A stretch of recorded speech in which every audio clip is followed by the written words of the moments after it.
When you think of nuns, what comes to mind? Black flowing habits? Strict Catholic school rules? You probably don't think of men in painted faces or silver lame. But the Sisters of Perpetual Indulgence defy all expectation with their unapologetic brand of humor.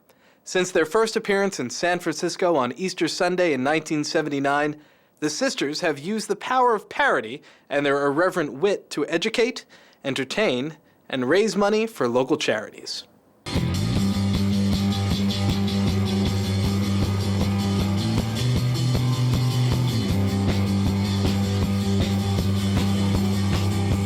We are 21st century nuns. I want to tell you a little bit about what it takes to become a sister. You start as an aspirant and you aspire for a couple of months. We use the term ministry very loosely because my ministry is making someone laugh, putting a smile on somebody's face, and raising money for groups that cannot. We have sisters that are very spiritual. We do a lot of outreach work in hospices and hospitals.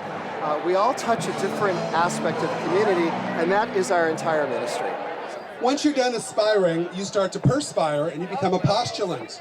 Once you're a postulant, you work on that for a while and you learn to put on makeup. We view our appearances as canvases. So this is the canvas, the blank canvas. We paint the canvas white first, and then we add our own interpretation of who we are. After that, you become a novice, and after that, you become a fully professed sister. Everyone is so afraid of humor and laughter. This is a joke.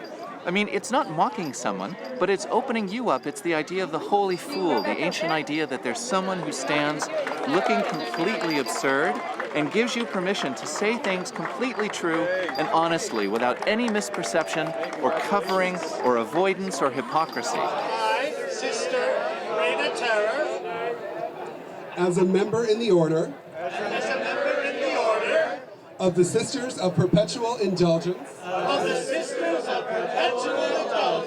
dedicate myself to public service,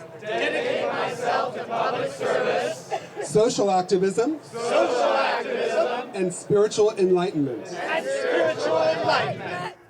Not all sisters originally wore whiteface in the beginning, but Sister Adahana did to protect her anonymity. And over time, it's become tradition. It's not every day you see a man in a nun's habit with clown makeup on.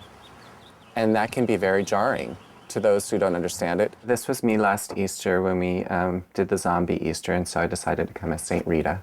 The sisters really started in 1979, and with a few guys wanting to do something a little different on an Easter Sunday, and has grown into this organization of 500 plus nuns around the world. We were bored, and I had brought some Catholic nuns' habits from Iowa with me. We threw them on, we went out into the community, and the reaction was so strong that we decided to form a social activism, social service organization in San Francisco. The organization was formed with the intent of performing community service, performing theater, street theater, and to educate the public on social and health issues. We realized right away that the nun's habit contains a lot of social stigmas all in one. Gender issues, gender identity issues, and religious bigotry issues. So the habit to us is like a lightning bolt. I think one of the biggest misconceptions about sisters is that people think we mock nuns, but what I'm doing is I'm celebrating a very old vocation that women have carried for centuries, and all I'm doing is for this century, I'm taking it outside to the other side of the convent walls, and I'm finding those people that wouldn't step into a church or a temple or a synagogue, but who need just some loving touch and some care and some sensitivity. Putting a face on is definitely about respecting that tradition of the sisters who've gone before me and made it, made this a trademark in a sense. This is a flag that Sister Phyllis rode in AIDS Life Cycle with. AIDS hit the order as hard as it hit every other organization. The order in 1981 was about 20 people strong. By 1987, it had been reduced down to 6. We did the world's first AIDS benefit before the acronym AIDS was coined. AIDS really, in many ways, allowed that spirituality to come out. You know, it took people to a place they hadn't been driven to before, so that by 1982, 83, 84, that's probably one of the main focuses of the order, is educating the public about HIV and AIDS, raising money to fight it, doing what they can to save as many people as possible.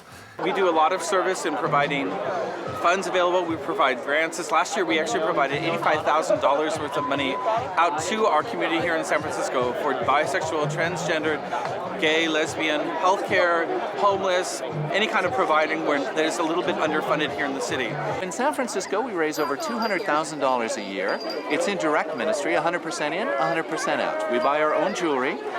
We make our own wimples, so there's no overhead being a nun. There are three things the sisters do, in my opinion: fundraising, fun-raising, and consciousness raising. And occasionally a good old-fashioned barn raising if we have time.